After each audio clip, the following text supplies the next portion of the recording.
Good evening, everyone. Welcome to the Book Club of California's Southern California program at the historic Blinn House here in Pasadena. Thanks, everyone, for joining us. My name is Kevin Kosick, and I'm the Executive Director for the Book Club, and it's my pleasure to be here tonight and welcome you and start this program.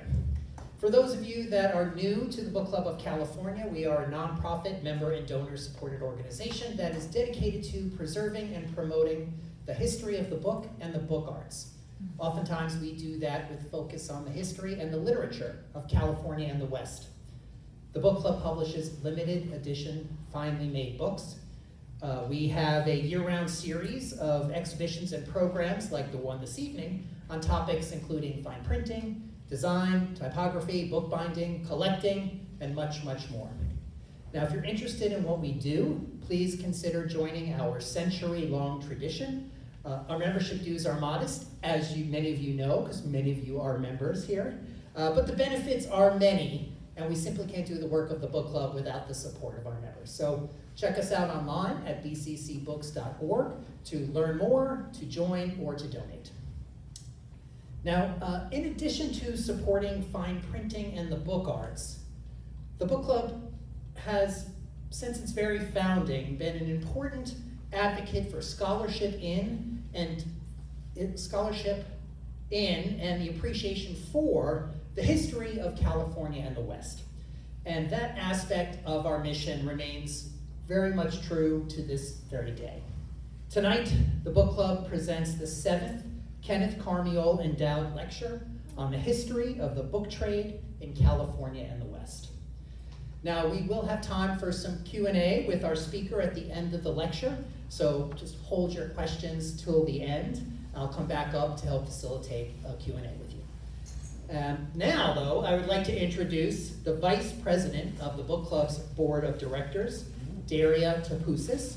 She will acknowledge the generous benefactor for this important lecture series, and she will introduce our speaker.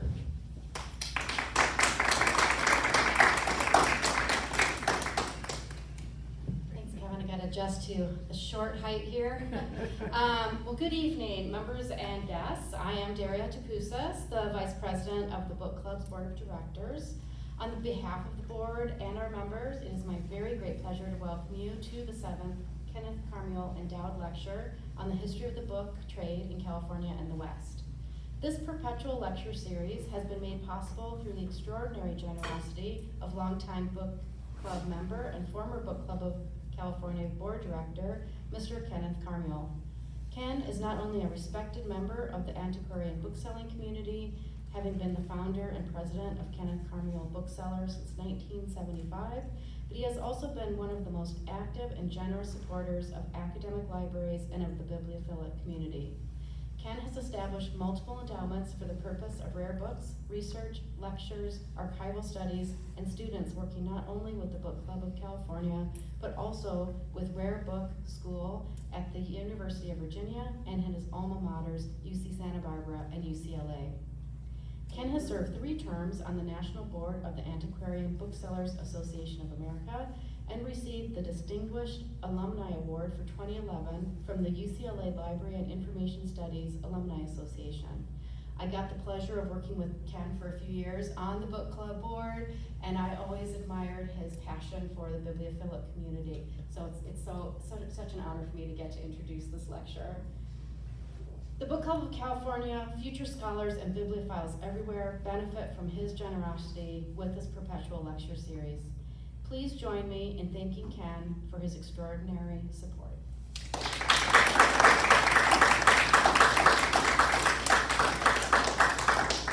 And now it is my very great pleasure to introduce tonight's distinguished guest lecturer who will speak to us about Western publishers, Binfords Mort. Our speaker is Jeremy Skinner. Jeremy Skinner is the library director for Curry Public Library in Gold Beach, Oregon. From 2001 to 2014, he worked as an archivist and librarian in the special collections at Lewis and Clark College, where he processed collections, cataloged books, curated exhibits, and collaborated on 3 books: The Literature of the Lewis and Clark Expedition, Jefferson's Western Explorations, and William Stafford, an Annotated Bibliography. His master's degree in history focused on the history of publishing, and his thesis was on the Binfords Mort Publishing Company. In 1891, while still teens in Portland, Oregon, Maurice and Peter Binford started what would become an influential career as publishers focusing on the literature of the Pacific Northwest. Once the largest publisher west of the Mississippi, the Binfords Mort Publishing Company cast a dominant shadow over regional literature, literary societies, recreation, and civic engagement in the Pacific Northwest. Please join me in giving a warm welcome to Jeremy Skinner.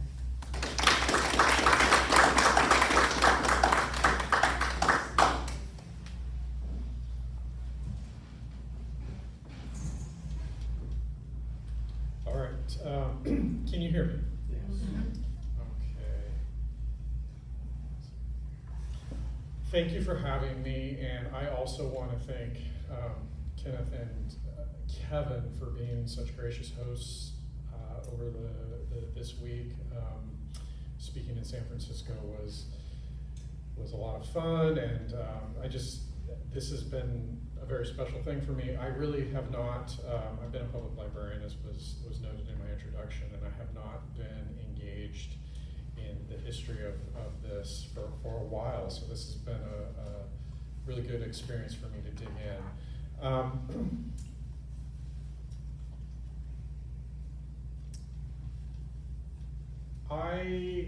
As was mentioned, I was at Lewis and Clark College, and while I was there, we were working with literary collections, primarily authors in the Pacific Northwest. I was doing a lot of processing of collections, and I decided to work on getting my master's degree at the same time.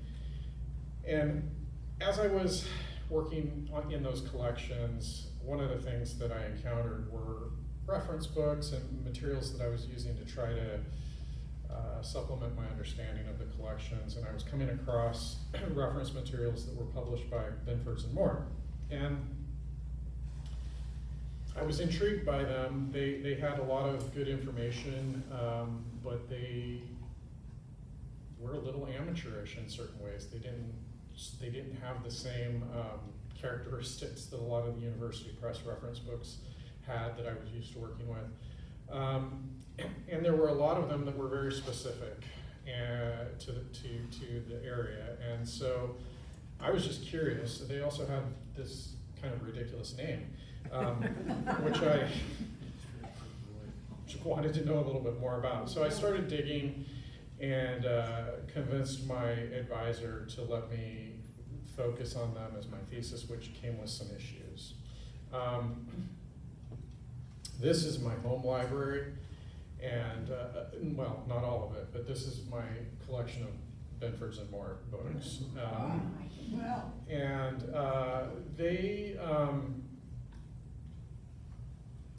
printed and published a lot of books, and I don't know, somebody asked me in San Francisco what the count was.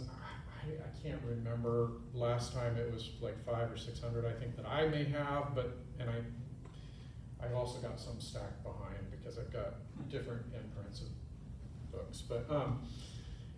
But there's between 700 and 1,000 books out there that I could be collecting. And part of the reason why I collected these has to do with the methodology that I needed to use for my project. Publishing records weren't available to me, and I kind of glossed over that on Monday, but I'll give a little bit more information about that.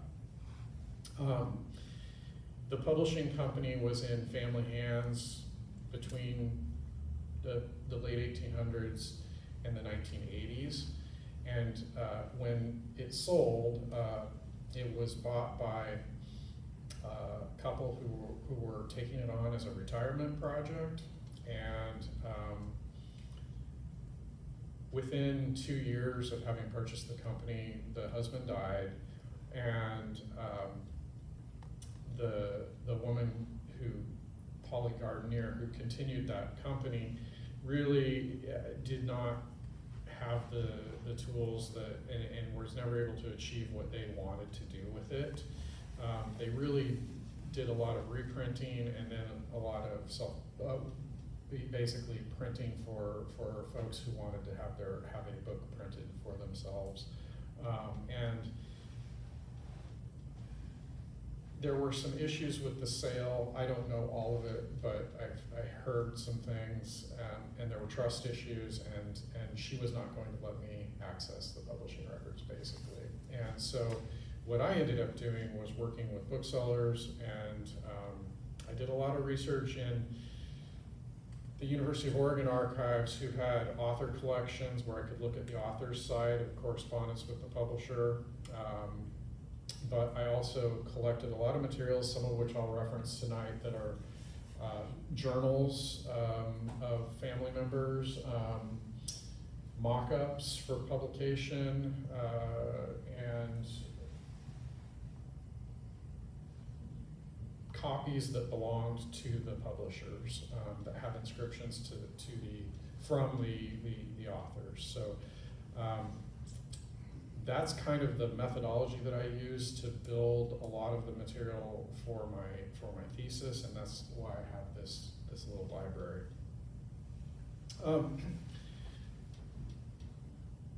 The story really began for the Binfords, Peter and Maurice Binford.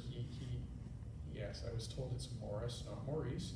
It began in 1887, and that was when their family moved from Indiana. Well, it was after their family had moved from Indiana to the Pacific Northwest.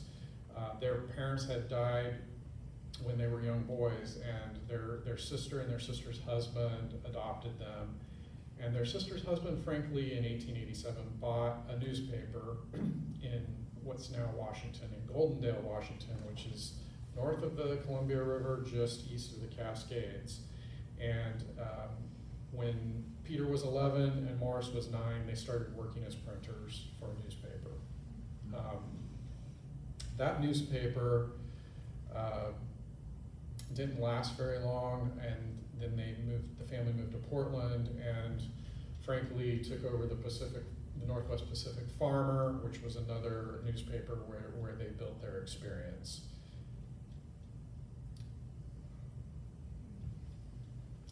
So in 1891, while Peter and Maurice were still in high school, they purchased this, in the photo right here, this Excelsior hand platen press for $25, and began using it to print a magazine that they called The Young American.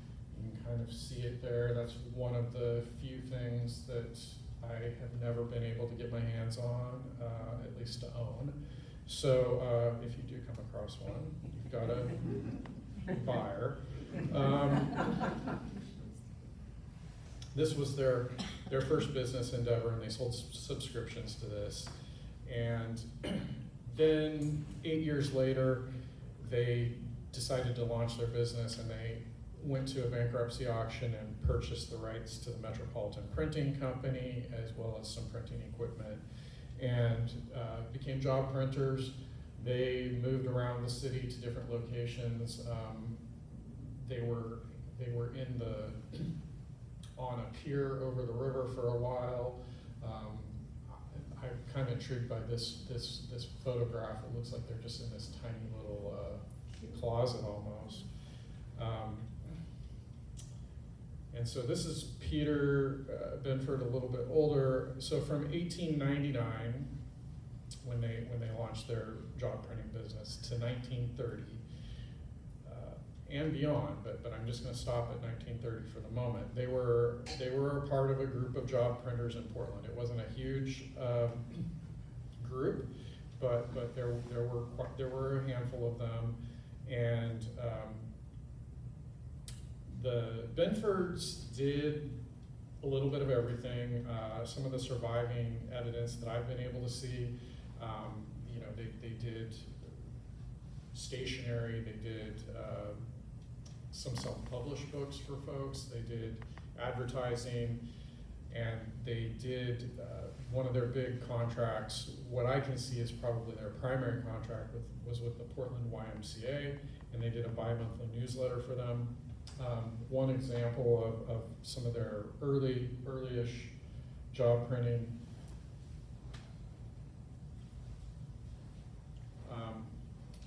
This is there's so much advertising in this, it takes a while to find the title page. The Engineers Manual and Directory for Portland, Oregon, 1904. So.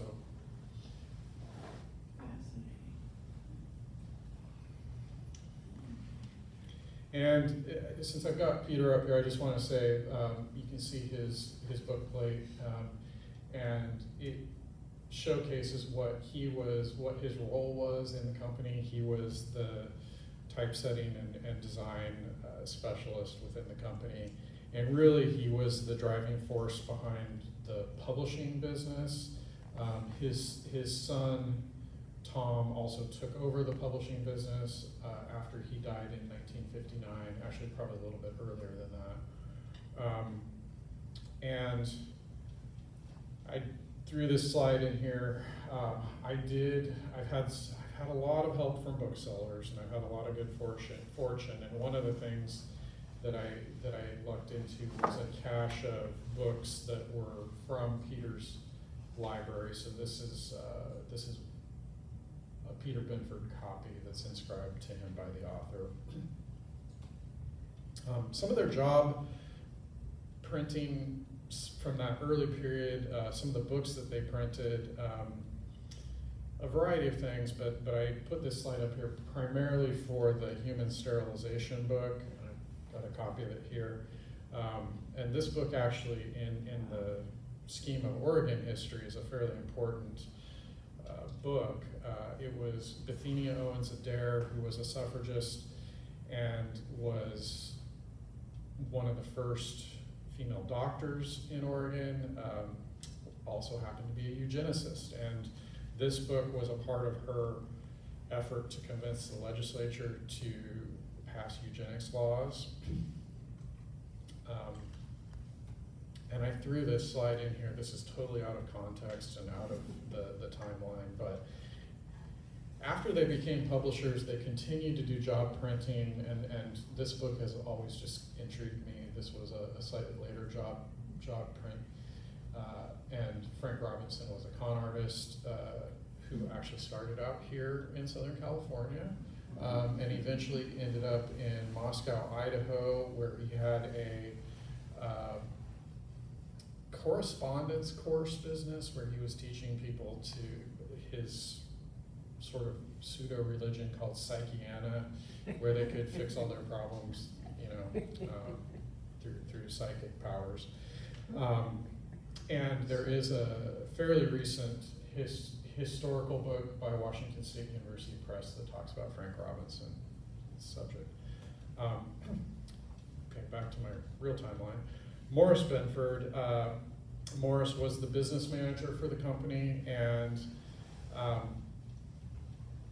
from what I know, so I did have access to business records from about 1918 that covered about a year of their business, and those records are at Reed College in Portland.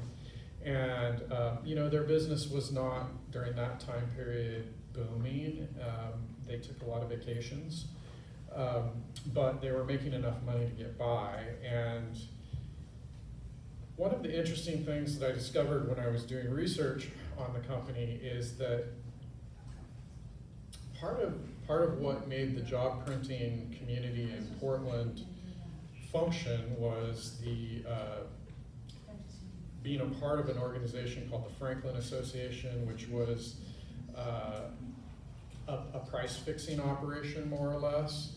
And so if you were a printer and became a part of the Franklin Association, you had access to buying paper at a rate that you could afford, and they collaborated with the mills that were making the paper on this. And if you weren't a part of the Franklin Association, your paper cost was much higher.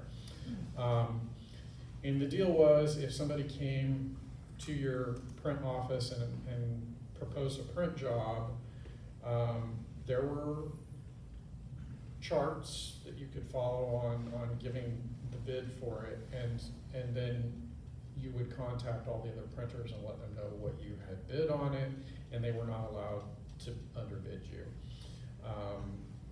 And so this was eventually illegal, but this was how they partly how they survived. And I did want to make a couple more mentions about the printing community in Portland. Much smaller than the printing communities in California, in Southern California, and in Northern California. But there was some overlap, and the primary overlap, I think, really was probably Charles Erskine Scott Wood. If you're familiar with him, he lived in Portland for quite a while, and then later lived in Los Gatos, and was married to Sarah Barber Field. But he paid to have a lot of books printed for himself to give away as gifts to his family. And so he did utilize some Portland printers, and I just find it really interesting because if I compare what was happening in Portland on some of those to some of the things that were happening in San Francisco, you can tell that there's some exchange of design ideas and probably even supplies.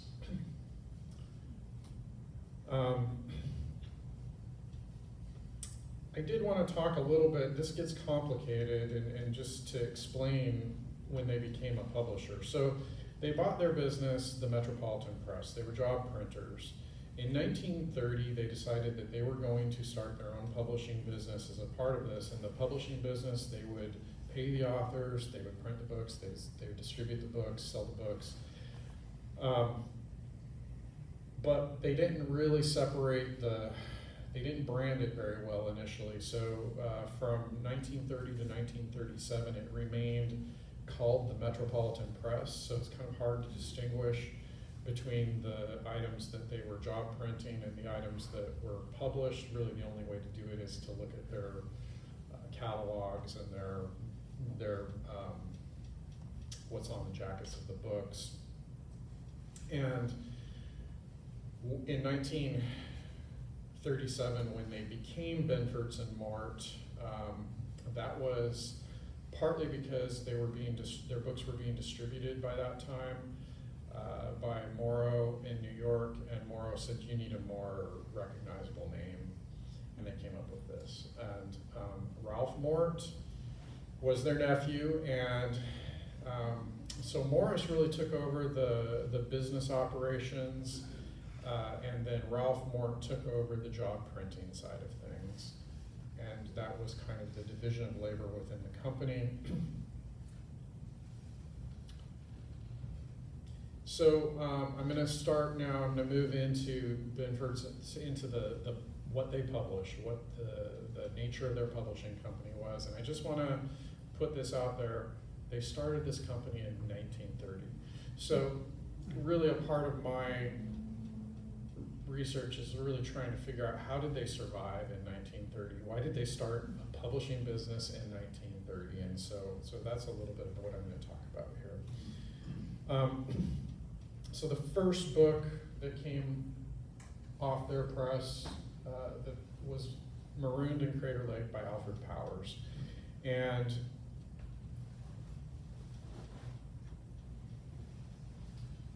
most of the copies that they sold looked like that. They did sell some that looked like this. This is a limited edition that is bound in myrtle wood. And a pretty nicely printed book. In those early years, they were pretty good productions.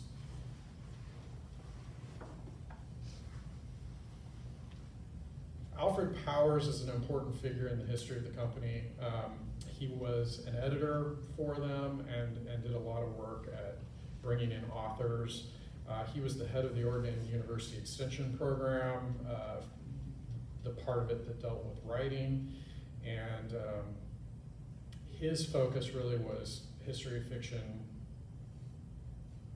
poetry to a certain extent, natural history and children's literature. And Powers was not one that cared too much about the quality, and we'll talk a little bit about that. What he was really interested in was the Pacific Northwest identity, particularly the tie to the Old Oregon Trail story. One of the first books that he brought in was this Genevieve by Frederick Homer Balk. I don't know, has anybody heard of Frederick Homer Balk? He had a book that was published in the late 1800s that actually became a bestseller. It was published out of Chicago. I'm trying to remember the name of the publisher, but one of the few Pacific Northwest titles of fiction that got published outside of the region in that time period. And he then became a preacher, a minister, and decided that his writings were sinful. He tried to burn this one, and his sister rescued it. So Alfred Powers became friends with the sister, and that's how Binfords Mort ended up with this book. The Memaloose copy up there is also a Balk book. It's his poems, and some of his poems. And basically, Alfred Powers handed this manuscript to Tom Binford, the son of Peter, and Tom was a student at University of Oregon, and at that point in time, John Henry Nash was doing a printing program at the University of Oregon, and so Tom Binford was a student of John Henry Nash, and this was one of his school projects at the University of Oregon. There's also a book plate of Tom Binford's up here that he designed and printed while he was in that program. As far as some of the interesting stories in my own collecting, this inscription up here by Frederick Skiff, these are two books by Frederick Skiff about book collecting,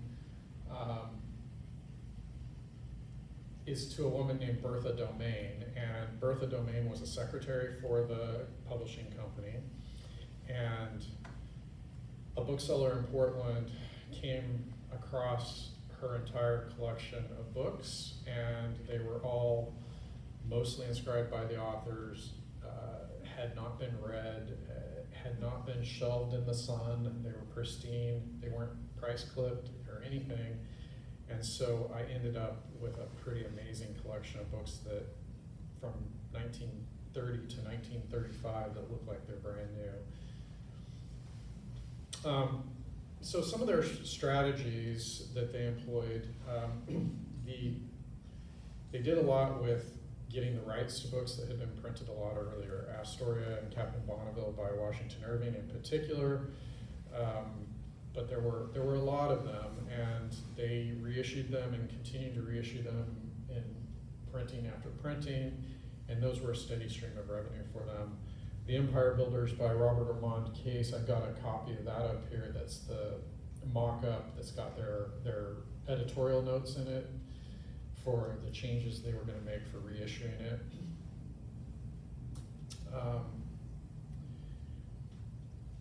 Carrie's History of Oregon is another one that Carrie was a lawyer in Oregon, and this 2-volume history was one of the standard histories of the state, and they got his permission to reprint it. So I also have a 1-volume. I've got the entire typescript of the book that's been marked up for preparation for reissue by them. So in 1937, they switched over to Binfords and Mort, and then they created this logo. This is the image on the right is the Oregon State Capitol, the first Oregon State Capitol before it burned, and the circuit rider is Jason Lee, who was a missionary at the Willamette Mission in Salem, and you can see he's texting and driving.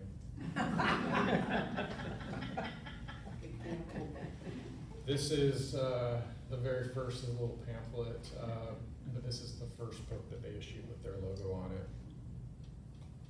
Another really important part of their business was they made money in various ways through the Works Progress Administration, and they got the rights. Most of those books were published on the East Coast. The Idaho Guidebook was published by a publisher, Caxton in Idaho, and these 4 were published by Binfords and Mort, and so this was a steady stream of revenue for them. More importantly, though, a lot of WPA writers that were living in Portland had developed connections to the publishing company, and material and research that they had done made it into books that Binfords issued later on. An example of this is the Dictionary of Oregon History, a reference book. The Dictionary of Oregon History, most of that information that was pulled together for that was a WPA project. Pioneer historical romance became a big part of what they were doing, and I guess the thing that occurred to me as I worked on this for a while, I kept looking for these hidden literary gems, and there really weren't that many of them. But what there was they tapped into something. They sold well because they tapped into the Oregon Trail pioneers that were still alive, that were interested in seeing their story in print. They tapped into the children of that generation who still wanted to have a connection to that identity. And so really, they weren't about high literature. They were about the books that connected with the community in Oregon. They also issued quite a few history books, and the university presses in the Pacific Northwest, particularly in Oregon, Washington was doing a little bit, but particularly in Oregon, they were mostly just issuing things in a monograph series. So if you had a larger book that you wanted to get out there, it wasn't real easy. And so they became a de facto publisher for content that could have potentially been published by university presses. And some of those books, like I said earlier, are very important as historical source materials. So for example, the history of the Oregon Journal newspaper, the Opal Whiteley story. I'm not going to go into that. It's a really weird, fascinating story, but if you want to read something interesting, find that book. They did a lot of maritime history, and then going back to some of that work that came out of the WPA, those writers were compiling data, some of which was on specific regions and counties, and even specific branches of government in the Pacific Northwest.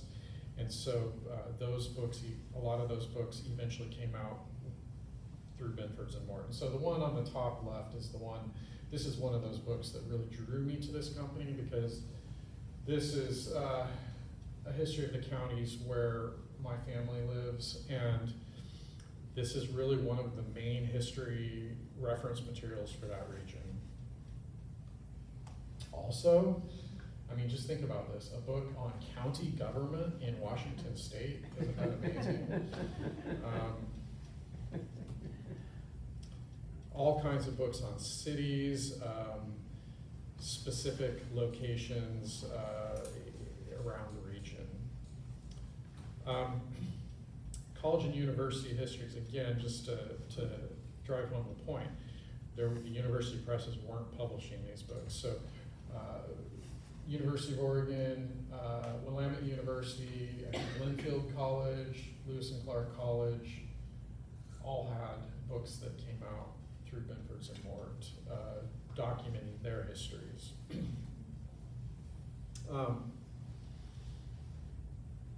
Native American history was also a part of this, and huge range of quality here. Some of this is borderline racist fiction, and some of it, the first book, the Kaplan on the Columbia, was actually an ethnologist from Berkeley, I believe, that worked on this book. But again, thinking about their audience, this is a part of what that Oregon Trail audience was interested in. Slave wives? I like the second one. Yeah, I haven't read this one, but there were some along the coast, particularly further north, I think into Washington State, there was some exchange of Native Americans from the South as a part of a human trafficking of sorts. And I think a lot of it had to do with debts.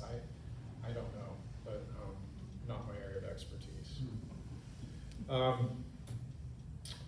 Poetry. The poetry I think is interesting.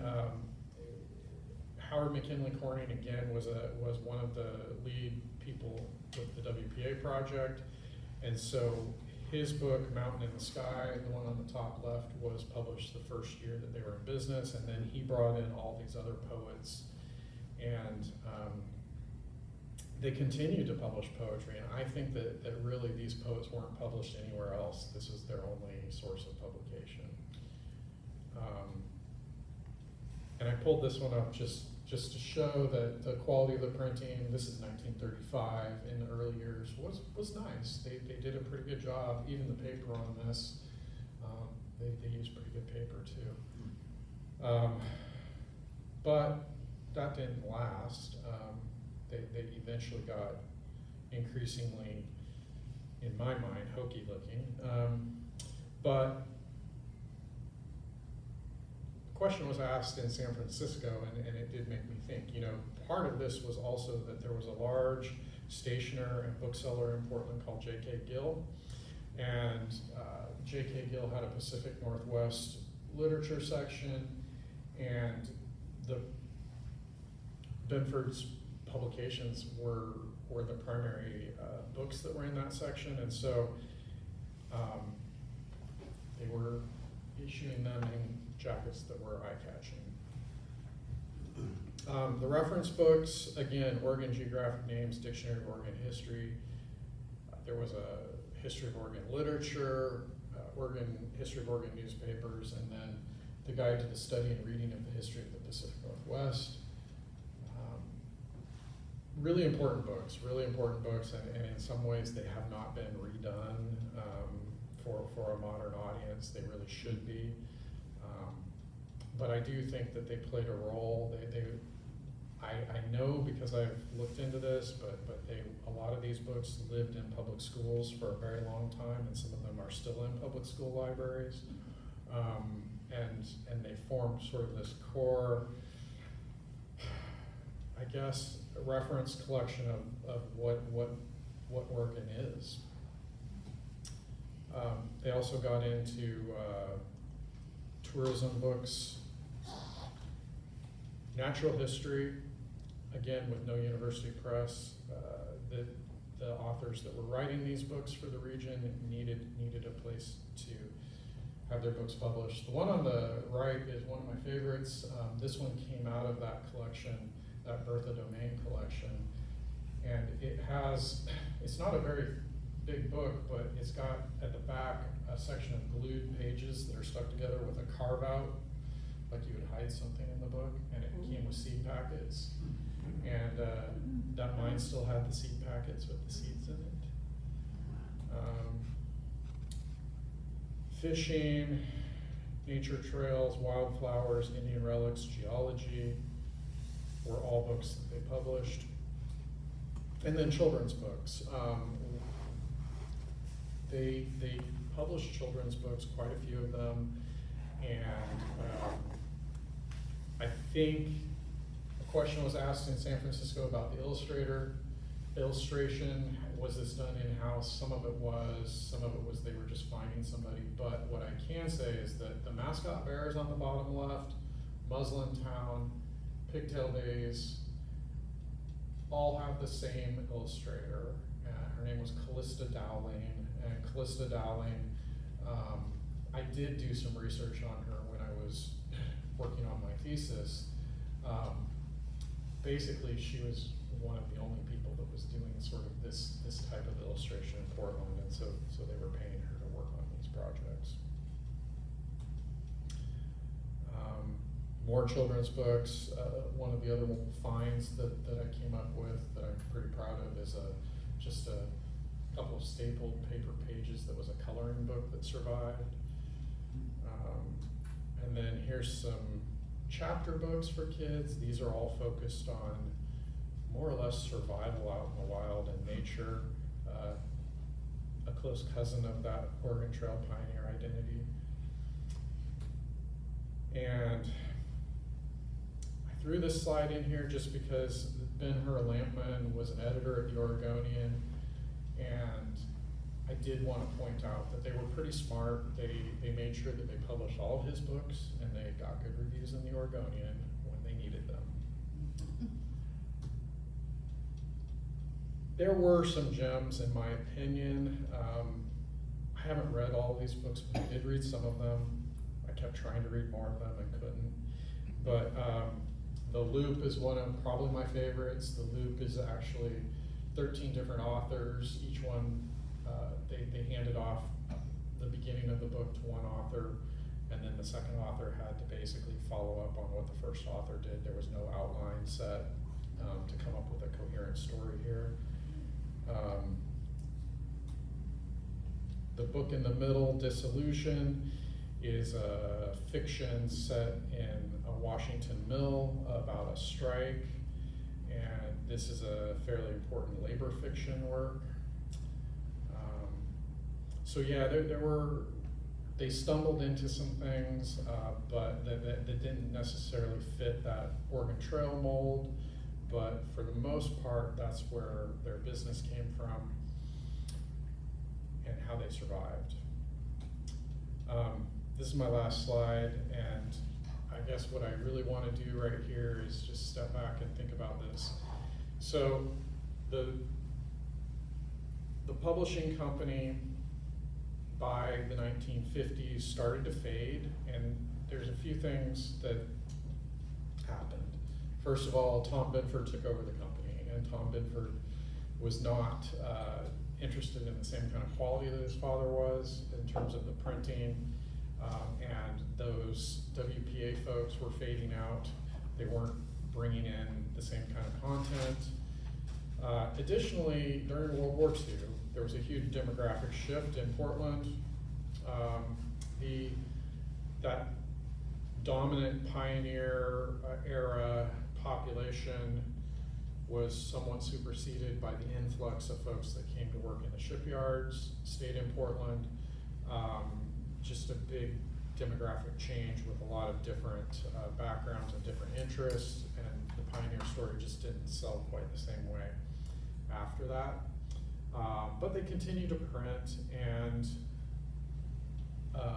those books I still find them all over, particularly in Oregon. And I will say that my sense that they were a little amateurish was true, but also some of the content in those books is really the only place that content lives. And so I do think that they made an important contribution. And I think at this point I will take some questions, so thank you. You probably don't need my help to take questions, but I'll stand up here and point people out. In the front. 2 questions. What do you think their normal print run was on each of the books? Yes. And then, were they also the main distributor? They were the main distributor. Well, they shared distribution with Morrow for a while. That didn't last very long. I think that lasted for like 3 or 4 years.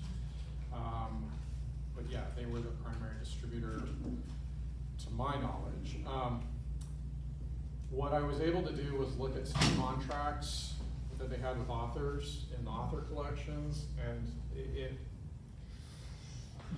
trying to remember. I think that, so what I know is that one of the contracts I looked at, they're printing like 3,000 copies roughly. But they're even not binding all of them. I mean, I don't know, but but see, here's the thing. They went through so many print runs on some of these things. So in some cases, they're 3,000, like for a book of poetry was, I don't know. I know that what I do know is that the evidence shows that they were stashing aside unbound sets of pages. And so when I look at the bindings, I can find for a book like Carrie's History of Oregon, I can find something like 4, and that's a big 2-volume set, I can find something like 4 variant bindings on that. And they did have an in-house binder, so what was definitely going on was that they were trying to save costs up front on the binding. They were investing in the printing, but saving money on the binding, and then binding as needed to distribute the books. This is part of the problem, though. I mean, I will admit that being able to answer that question 100% accurately is really difficult, because I just didn't have access to their full records. Thank you. Bill? How did they market it? And were there many book dealers, bookstores? Was there subscription? Primarily, well, they had catalogs. They issued catalogs, and they primarily were through. I mean, J.K. Gill was their major distributor in Oregon, bookseller, and beyond that, I mean, I don't know for sure. Well, Ken, let's do Well, Ken and then Susan. A lot of, they would be reviewed, Right. of course, and then the book trade would be ordering them Right. from the publisher. Right. They'd say, I want 10 copies of this or 5 copies of that, Right. because I think I can sell them. Right. That was, you know. Right. Yeah. No. And they were reviewed regularly in the Oregonian, which was also a big part of my research. Sometimes they were reviewed in Washington, and probably sometimes in California, depending on what the book was. But primarily, the Oregonian was their big review location. And you know, the article. There were a couple of articles in the Oregonian, but one I think in the late 40s, where they were given an award by the Publishers Association in Oregon, and they were recognized as the largest publisher west of the Mississippi. Now, I can't vouch for the numbers there, but when I think about some of the books that they had out at that time, the reprints of Washington Irving's books, the guidebooks, there weren't too many other large publishers. There were a lot of printers west of the Mississippi, but not too many publishers. So, We'll take 1 or 2 more questions. Susan? Was there ever a driving force in terms of literature, someone employed by this company that really tried to push for quality literature? quality, definitely not Powers.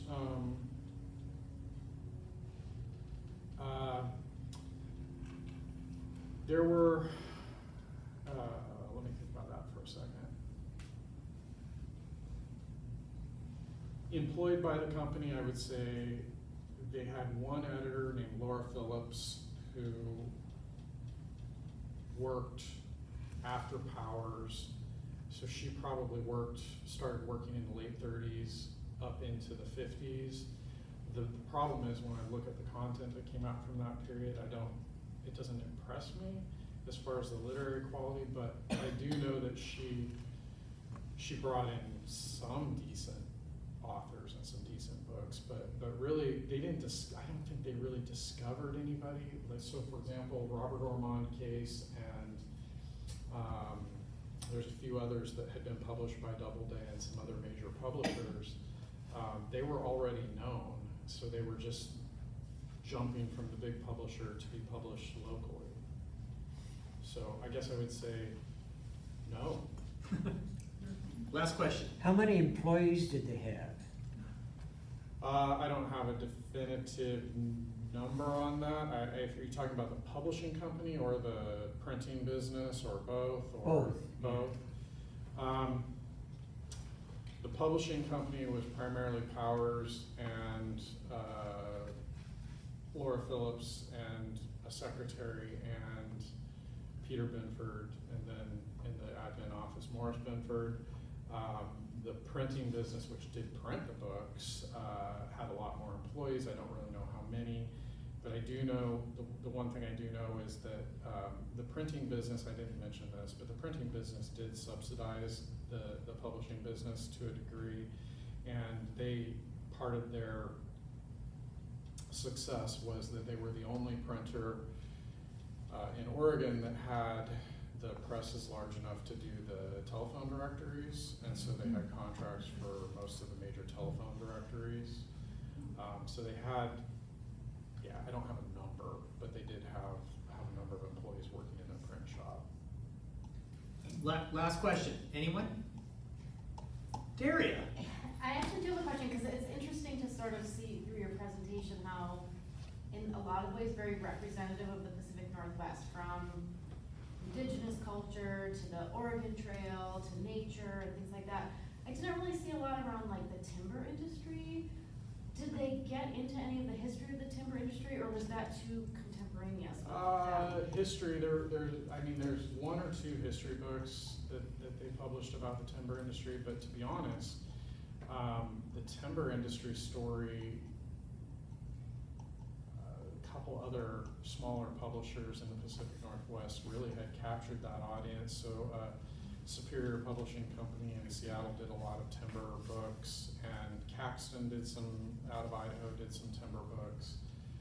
They did some, but the one that I'm thinking of, the first few years they did one called Now We're Loggin', which was more timber culture than it was a history of logging.